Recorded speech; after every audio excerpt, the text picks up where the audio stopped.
छत्तीसगढ़ की कांग्रेस सरकार ने कारपोरेट मुनाफे के लिए हसदेव अरण्य में कोयला खनन की इजाजत दी है, जिसका जोरदार विरोध शुरू हो गया है। सामाजिक कार्यकर्ता मेधा पाटकर ने राहुल गांधी से अपील की है कि आप हसदेव अरण्य को बचाने में अपनी महत्वपूर्ण भूमिका निभाएं। लगभग 1700 वर्ग किलोमीटर का हसदेव अरण्य छत्तीसगढ़ की नहीं बल्कि मध्य भारत का एक समृद्ध वन क्षेत्र है।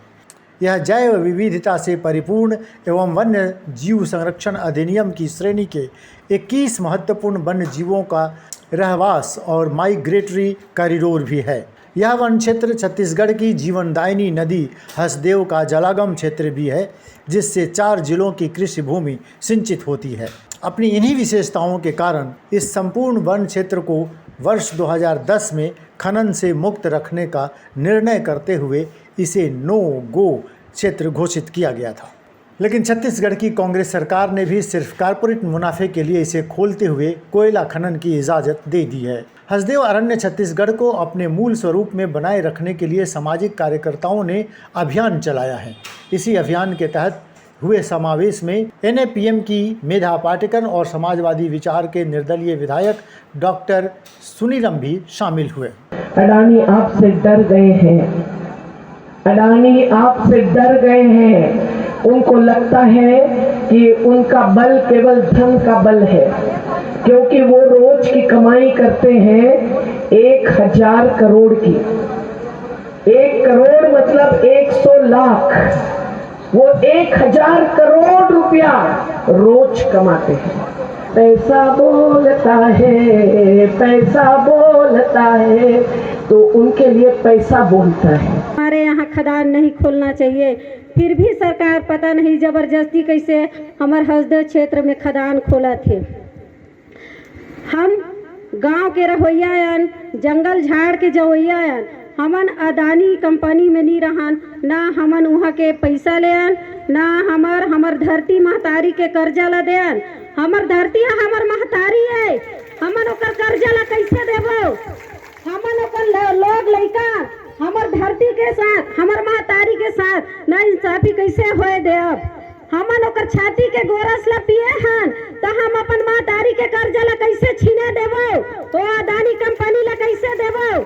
कृषि कहा था मोर भाई बहिन, हम आदिवासी मूल निवासी, ये धरती के अधिकार, हम अपन धरती और महतारी ला हम गुहार लगा था ना, वो धरती हमला आज गुहार लगा थे कि मोर ऊपर संकट ऐसे मोर लोग लइका मन मोला बचावा, तो हम अपन धरती ला जी जान लगा करके बचाबो। मेधा पाटकर ने कहा कि हसदेव अरण्य में पूरे देश का मात्र 2% और छत्तीसगढ़ के कुल कोयले का भंडार का मात्र 10% कोयला मौजूद है, जिसे छोड़ने पर भी कोई कोयला संकट नहीं होगा।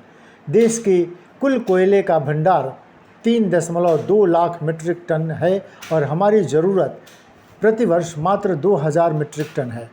यदि कोल इंडिया संचालित और स्वीकृत प्राप्त खदानों को पूर्ण क्षमताओं पर उत्पादन करे तो MDO अनुबंध, निजी क्षेत्र या कोयले के आयात की कोई ज़रूरत नहीं होगी। हमारे वर्तमान पावर प्लांट भी अपनी पूरी क्षमता पर उत्पादन करें तो नए पावर प्लांटों की भी स्थापना की ज़रूरत नहीं है। मेधा पाटकर ने कहा कि पूरी दुनिया जलवायु परिवर्तन के संकट से जूझ रही है।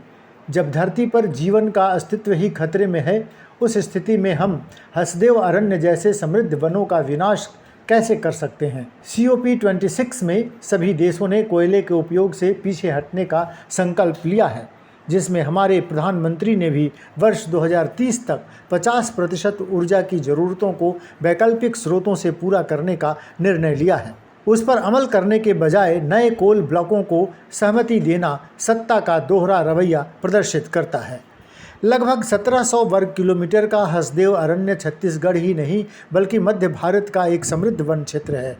मेधा पाटकर ने कहा कि प्राकृतिक संसाधन समृद्धि और जीवन की कीमत चुकाकर खनन को कैसे मंजूर किया जा सकता है, जिससे प्रकृति आधारित जीवन निर्वाह करने वाले आदिवासी समुदाय का अस्तित्व ही खत्म हो जाए। इसके साथ ही मेधा पाटकर ने राहुल गांधी के उस बयान की भी प्रशंसा की, जिसमें उन्होंने हसदेव अरण्य के आंदोलन को जायज़ ठहराते हुए खनन की अनुमतियों को गलत करार दिया था। उन्होंने कहा कि हम उम्मीद करते हैं कि राहुल जी अपनी इस महत्वपूर्ण भूमिका और निर्णय से पीछे नहीं हटेंगे। कांग्रेस ने भी केंद्र की सत्ता में रहते हुए जनपक्षीय कानून, पेशा अधिनियम 1996, वनाधिकार मान्यता कानून 2006 और भूमि अधिग्रहण कानून 2013 को बनाया है। छत्तीसगढ़ के कांग्रेस की सरकार से उम्मीद है कि इन कानूनों का पालन सुनिश्चित करेगी। यहाँ की छत्तीसगढ़ की सरकार उनके पंडाल उखड़वा करके, दमन करके उस आंदोलन को कुचलने का प्रयास किया। चंदूलाल चंद्राकर एक हॉस्पिटल है दुर्ग जिला में, प्राइवेट था, अच्छी बात है, उसको निजीकरण को शासकीय किया गया, सारे सामान को खरीदी गया और वहां 101 मजदूर कार्यरत है। एक अध्यादेश निकाल करके ये बोला गया कि ये मजदूर को रखा नहीं जाएगा। वो साथी लोग भी लगातार 150 दिन हो गए, वो लोग भी सड़क पे उतरे हैं, आंदोलन कर रहे हैं, लगातार धरना प्रदर्शन, जेल भरो आंदोलन, तमाम चीजें प्रक्रिया जारी है, पर छत्तीसगढ़ सरकार उनसे बात करने के लिए बिल्कुल बाध्य नहीं।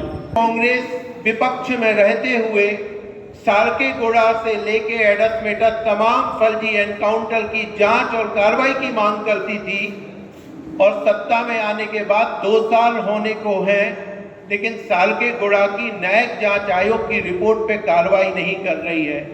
तो सारकेगुड़ा में आज हजारों की संख्या में लोग बैठे हैं न्याय की उम्मीद के लिए।